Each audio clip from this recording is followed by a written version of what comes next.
¿Y si te dijera que millones de cristianos en todo el mundo han estado repitiendo un error durante más de 1500 años? Un error tan grande que cambió completamente la forma en que entendemos el pecado original. Imagínate esto. Estás en la iglesia un domingo cualquiera. El pastor habla sobre Adán y Eva, y en ese momento todos en la congregación están visualizando lo mismo en sus mentes. Una manzana roja y brillante. ¿Verdad? Pero aquí viene algo que te va a dejar sin aliento. La Biblia nunca, y escúchame bien, nunca menciona una manzana. Ni una sola vez. En ninguno de los 66 libros, en ninguna de las 1189 páginas de las escrituras originales. Durante más de 1000 años, artistas, predicadores y películas nos han mostrado esa manzana roja. Pero la fruta real del Edén era completamente diferente. Y cuando descubras cuál era realmente, vas a entender por qué este error cambió toda nuestra comprensión del Génesis. La respuesta te va a revelar una dimensión completamente nueva de esta historia. Para entender este misterio, tenemos que transportarnos al jardín del Edén. No el Edén de las películas de Hollywood con árboles perfectamente podados y césped verde brillante, sino el Edén real. Imagínate un jardín en algún lugar entre los ríos Tigris y Éufrates, en lo que hoy conocemos como Mesopotamia. El clima allí era caluroso, seco durante gran parte del año. Las temperaturas llegaban fácilmente a 38 o 40 grados centígrados en verano. Eva está caminando entre los árboles. Puede sentir el calor del mediodía en su piel. A su alrededor hay palmeras datileras cargadas de frutos dorados, higueras con sus hojas anchas dando sombra, viñas repletas de uvas maduras, granados con sus frutos rojizos a punto de estallar. Este es el Medio Oriente antiguo, no Europa, no América. Y aquí viene algo fascinante. En toda esa región, durante los últimos 4000 años de historia documentada, las manzanas nunca fueron un cultivo principal. ¿Por qué? Porque las manzanas necesitan clima frío para crecer bien. Necesitan inviernos con temperaturas bajo cero. Los historiadores y arqueólogos que han estudiado la agricultura antigua de Mesopotamia han documentado más de 40 especies de frutas que crecían allí naturalmente. Pero la manzana no estaba entre ellas. Entonces surge la pregunta, si Eva estaba en un jardín del Medio Oriente, rodeada de higos, dátiles, granadas y uvas, ¿por qué todos visualizamos una manzana? ¿De dónde salió esta imagen que ha dominado el arte cristiano durante más de 1500 años? Aquí es donde la historia se pone realmente interesante. Déjame mostrarte algo que va a cambiar completamente tu perspectiva. Cuando abres el texto original de Génesis capítulo 3, versículo 6 en hebreo, la palabra que aparece es peri, y peri simplemente significa fruta, fruta genérica, sin especificar cuál. El texto hebreo dice, y la mujer vio que el árbol era bueno para comer, y tomó de su peri. Eso es todo lo que dice. No hay ninguna palabra adicional, ningún descriptor, ninguna pista botánica. Los eruditos bíblicos que han estudiado los manuscritos más antiguos del Génesis, documentos que datan de más de 2200 años, confirman lo mismo. Nunca se especifica qué tipo de fruta era. Pero espera, porque aquí viene la evidencia que hace esto aún más imposible. Los judíos ortodoxos, que han preservado las tradiciones más antiguas sobre el Génesis durante más de 3500 años, tienen múltiples interpretaciones en el Talmud sobre cuál pudo ser la fruta. ¿Y sabes qué? La manzana ni siquiera aparece en su lista de posibilidades. El rabino Meir, en el Talmud de Babilonia, tratado Berajot 30 y 40, sugiere que era trigo. El rabino Yehuda dice que era uva. El rabino Abba dice que era higo. Y algunos textos antiguos mencionan el etrog, una fruta cítrica parecida al limón. Pero manzana, nunca. Entonces, si los textos hebreos no lo dicen, si las tradiciones judías más antiguas no lo mencionan, si la geografía de Mesopotamia no la cultivaba, ¿cómo es que hoy, más de 1500 años después, millones de personas en todo el planeta están absolutamente convencidas de que Eva comió una manzana? Y aquí viene la pregunta del millón. ¿Quién inventó esta historia y por qué el mundo entero la creyó? Pero lo que viene ahora te va a partir el corazón, porque no fue un accidente. No fue una simple confusión inocente de traducción. Fue un error que comenzó en un lugar específico, en un momento específico de la historia, y se expandió como fuego por todo el mundo cristiano durante más de 1000 años. Y la ironía es brutal. Mientras los judíos preservaban las interpretaciones correctas en hebreo, mientras los primeros cristianos del Medio Oriente entendían perfectamente el contexto geográfico y cultural del Edén, algo cambió cuando la Biblia llegó a Europa. Algo que transformó para siempre la forma en que millones verían esta historia. Estamos hablando de una confusión lingüística tan perfecta, tan elegante, que engañó a pintores, escultores, predicadores y teólogos durante siglos. ¿Puedes imaginar qué tan poderoso tuvo que ser este error para que Miguel Ángel lo pintara en la Capilla Sixtina? ¿Para que Leonardo da Vinci lo dibujara? ¿Para que la Iglesia Católica lo aceptara sin cuestionar? Aquí es donde todo cobra sentido de manera que te va a dejar sin aliento.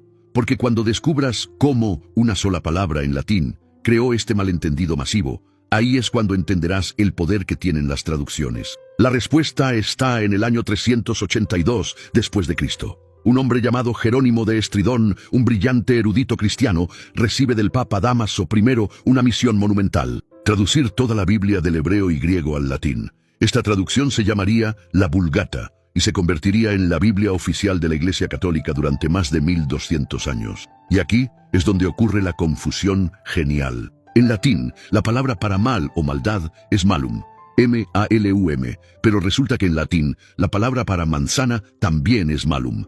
La misma palabra exacta, solo que con una pronunciación ligeramente diferente que no se nota cuando la escribes. ¿Te das cuenta de lo que esto significa? Cuando Jerónimo tradujo Génesis 2, versículo 9 al latín, escribió: el árbol del conocimiento del bien y del malum. Y los cristianos europeos, que no hablaban hebreo, que nunca habían estado en el Medio Oriente, que solo conocían la Biblia en latín, empezaron a hacer una conexión mental automática: el árbol del conocimiento del bien y de la manzana. Era un juego de palabras perfecto, demasiado perfecto para resistirse.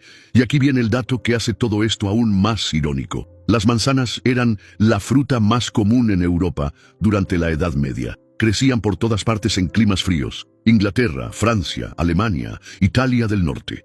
Los europeos comían manzanas todos los días, así que cuando los artistas cristianos del Renacimiento comenzaron a pintar el jardín del Edén, pintaban lo que conocían. Pintaban el paisaje europeo que veían por sus ventanas, y pintaban la fruta que tenían en sus propias mesas. Miguel Ángel pintó una manzana en el techo de la Capilla Sixtina en 1512. Alberto Durero grabó una manzana en su famoso Adán y Eva de 1504.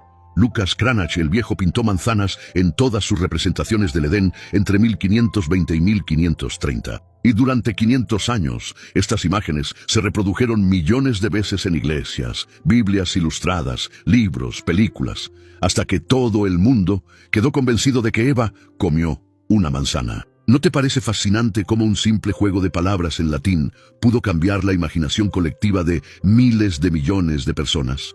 Pero aquí viene la pregunta obvia. Si no era manzana, ¿qué fruta era realmente? Los eruditos bíblicos modernos que han analizado el contexto histórico, geográfico y lingüístico tienen tres teorías principales, todas respaldadas por evidencia sólida. Primera teoría: el higo. Esta es la favorita de muchos teólogos. ¿Por qué? Porque en Génesis 3, versículo 7, inmediatamente después de comer la fruta, ¿qué hacen Adán y Eva? Entonces fueron abiertos los ojos de ambos y conocieron que estaban desnudos. Entonces cosieron hojas de higuera y se hicieron delantales. Hojas de higuera. Si el árbol del conocimiento estaba justo ahí delante de ellos y usaron hojas de higuera para cubrirse, tiene sentido que fuera una higuera, ¿verdad? El Dr. James Van der Kam, profesor de literatura hebrea en la Universidad de Notre Dame, escribió en su análisis de 2008: la evidencia textual más fuerte apunta al higo como la fruta prohibida, basándonos en la proximidad inmediata del árbol en el relato. Segunda teoría: la uva. El Talmud de Babilonia, en el tratado Berajot 40b, preserva una tradición rabínica que sugiere que el árbol era una vid. El rabino Yehuda argumenta que el fruto que trajo conocimiento al mundo fue la uva, porque es la única fruta que puede transformarse en vino, alterando la conciencia humana. Tercera teoría: el trigo. El rabino Meir, en el mismo tratado talmúdico, propone que era trigo, argumentando que el árbol era metafórico y que el trigo representa el conocimiento agrícola que separó a la humanidad de su estado natural. ¿No te da escalofríos pensar que durante 1500 años hemos estado contando la historia completamente equivocada? Pero aquí es donde todo empieza a cobrar sentido para nuestra vida hoy. Porque al final, la historia de Eva y la fruta prohibida no es solo sobre botánica o traducciones latinas, es sobre algo mucho más profundo que nos afecta a todos en este momento. Piénsalo por un segundo. ¿Cuántas veces en tu vida has estado absolutamente convencido de algo, solo para descubrir años después que estabas completamente equivocado? ¿Cuántas verdades aceptaste sin cuestionar porque todo el mundo a tu alrededor las creía? ¿Cuántas veces repetiste algo que escuchaste en la iglesia, en tu familia, en la escuela, sin nunca verificar si era realmente cierto? Todos hemos estado ahí. Yo he estado ahí. Eva con su manzana es exactamente eso. Una creencia tan repetida, tan pintada, tan predicada que se volvió verdad sin serlo. Y si algo tan fundamental como el pecado original puede ser malinterpretado durante 1500 años por millones de personas inteligentes y bien intencionadas, ¿qué otras cosas estamos creyendo mal en este momento? ¿Qué otras interpretaciones heredamos sin cuestionar? Pero aquí viene lo hermoso, y presta atención porque esto es lo más importante. El mismo Dios que nos dio las Escrituras sabía que las traduciríamos, que las interpretaríamos, que cometeríamos errores humanos con ellas. Y aún así, el mensaje central nunca se perdió, porque no importa si fue manzana, higo, uva o trigo.